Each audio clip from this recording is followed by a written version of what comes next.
Hey guys, I hope you're all doing okay at home this week. I gotta say, this week I have been feeling it a bit more in terms of a bit of a lack of motivation. I have let some of the things go, like the basic self-care things like exercise and getting up on time, and everything is just a bit more blur. So this week I'm focusing a bit more on keeping those things a bit tighter, making sure that I'm looking after myself during this time. So in this video, I'm going to be breaking down the 5 most influential self-development books I've ever read that I wish I had done a bit earlier. And for each one, I'm going to be telling you exactly what the influence it had on my life was. And particularly, I wish I'd read them as a teenager, because when you're at the stage of life that you're at, you are trying to work out who you are, what you want to be, and what your influence could be on the world. And I think books are one of the best way to work that out.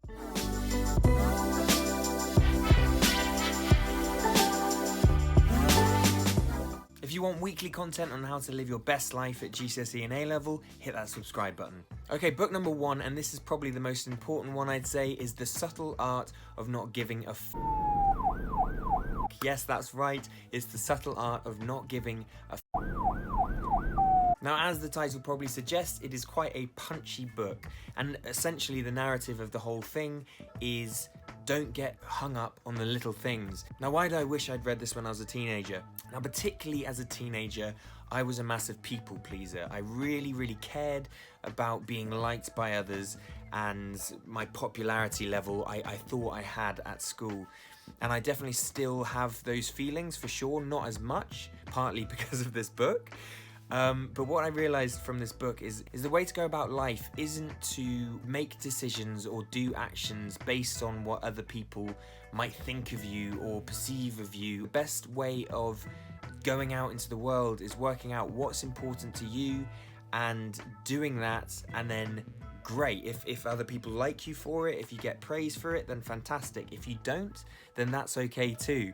I think as human beings, we care about our social hierarchy and standings so much more than it actually matters, and I think we perceive ourselves, I think we can be quite hard on ourselves in terms of social embarrassment or fitting in with a group. Having the self-confidence to rise above that and realize that it's not that important is a really big one, and that's one thing I took away from this book. Okay, book number 2 is one by Malcolm Gladwell, and this is the only one I have here in my hometown.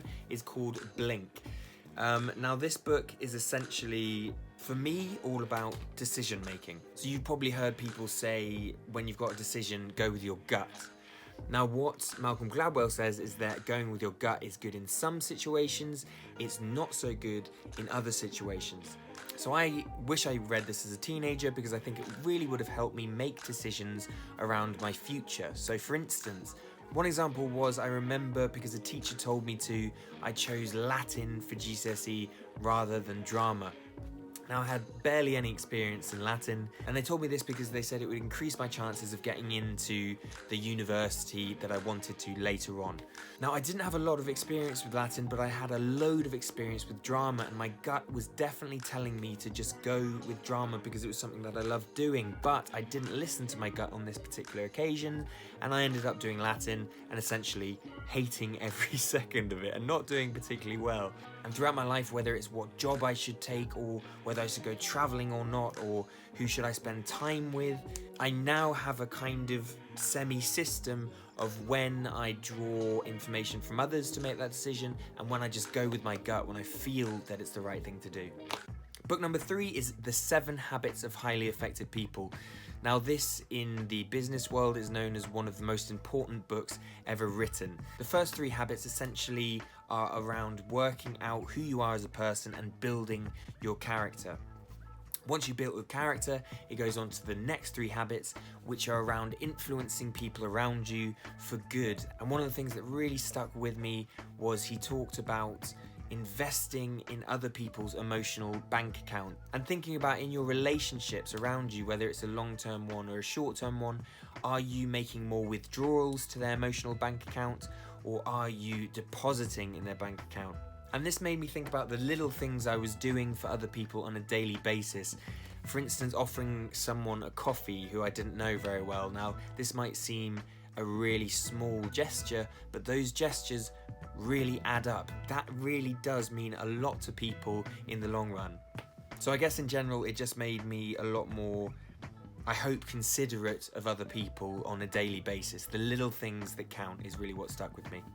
Book number 4 is Rich Dad, Poor Dad. Now again, in the business world, this is an absolute classic, but its message is essentially really simple, and it's about increasing your financial IQ. This is something that I only really have just started doing a couple of years ago. Throughout my early 20s, I was really not very savvy with money in general. So what he means by building financial IQ is going out into the world and working out how you make your money work for you a bit more. What it showed me is that to build the type of life that you really want to have in the long term, you shouldn't just rely on a job or a student loan in order to give you that money. You should put some time in and think about how you can make that money work for you. How can you best invest it so it's working for you, so that when you're in bed sleeping, it's slowly gaining money over time, so that in 20 years you'll blink and then suddenly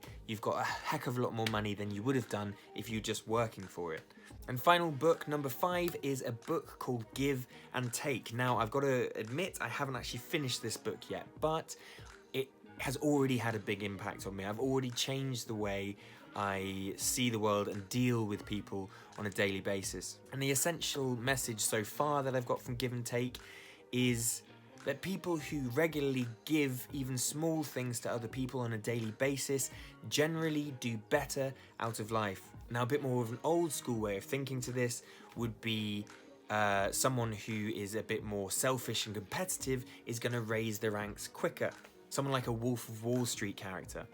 But what this book does is essentially uses a load of scientific studies and anecdotes to show that those people might do better in the short term, those takers he calls it, but givers in the long term tend to do much better because they build a network around them, because people remember them as givers, and therefore people are more likely to give back to them even years down the line. And it makes me think about the people in my life who I might see as givers and takers. And I really remember if someone has gone out their way even a little bit to give something to me, and that just makes me want to keep on giving to them, whereas the takers, not so much. I don't really want them in my life. So that was a quick summary of 5 really influential books that I wish I read as a teenager. So if you've got some time during this social isolation, give some of them a go. If there are any more books that I have missed out, I would absolutely love to hear what they are, because I'm going to start reading a lot more as well. Please give me some suggestions below. And if this video has been useful for you, please do hit that subscribe button. As you can see, I'm still quite a small YouTuber, so every single subscribe means a load to me. It gives me a massive smile on my face. And I'm also going to be doing a load more content similar to this that hopefully helps you on your journey to live your best life at GCSE and A-level. Until next week, see you later.